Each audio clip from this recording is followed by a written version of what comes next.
पश्चिम बंगाल भारत की राजनीति का एक ऐसा केंद्र जहां हर चुनाव अपने आप में एक बड़ा संदेश देता है। लेकिन इस बार सवाल थोड़ा अलग है।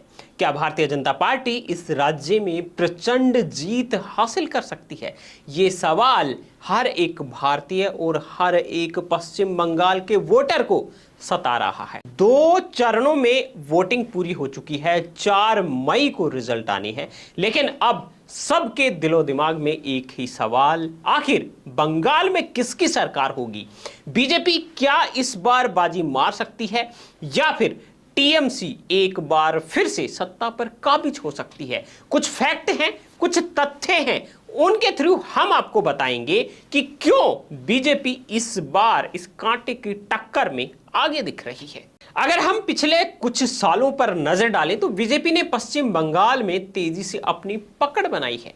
2014 के लोकसभा चुनाव में बीजेपी को सिर्फ 2 सीटें मिली थी, लेकिन 2019 में यही संख्या बढ़कर 18 हो गई। यानी कि साफ है, पार्टी ने अपने वोट बैंक और जनाधार को काफी हद तक बढ़ाया है। 2014 में बीजेपी का वोट शेयर लगभग 17% था, जो 2019 में बढ़कर करीब 40% तक पहुंच गया। यह बदलाव सिर्फ आंकड़ों का नहीं बल्कि जमीन पर बदलती राजनीति का संकेत देता है। दोस्तों, बीजेपी की इस मजबूती के पीछे कई बड़े कारण हैं जो हम आपको यहां पर बताने वाले हैं कि क्यों इस बार बंगाल में बीजेपी मजबूत है। पहला जो बड़ा कारण है वो है संगठन की मजबूती। दोस्तों, पार्टी ने बूथ स्तर तक अपनी पकड़ मजबूत की है। इसके लिए कार्यकर्ता बनाए हैं, हर बूथ लेवल पर कार्यकर्ताओं का दल बनाया है, टीम बनाई है, जिला स्तर पर संगठन को मजबूत किया है।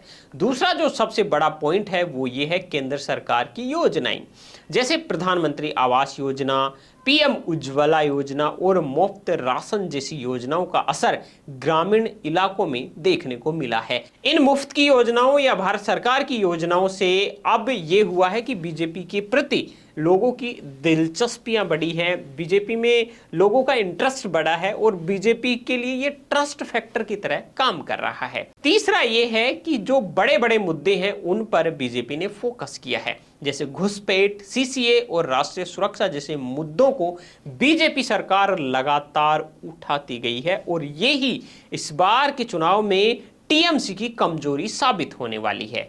वहीं दूसरी ओर राज्य की सत्ताधारी पार्टी को कई चुनौतियों का सामना करना पड़ रहा है। लंबे समय से सत्ता में रहने के कारण एंटी इनकम्बेंसी एक बड़ा फैक्टर बन सकती है। इसके अलावा भर्तियों में घोटाले, भ्रष्टाचार के आरोपों ने सरकार की छवि को खराब किया है और प्रभावित किया है। कुछ नेताओं का पार्टी छोड़ना भी एक बड़ी चुनौती बनकर सामने आया है। तो दोस्तों, आपको क्या लगता है, क्या बीजेपी की जीत तय है? हालांकि ये भी उतना ही जरूरी है कि हम पूरी तस्वीर देखें। दोस्तों, पश्चिम बंगाल में टीएमसी की जमीनी पकड़ अभी भी काफी मजबूत है।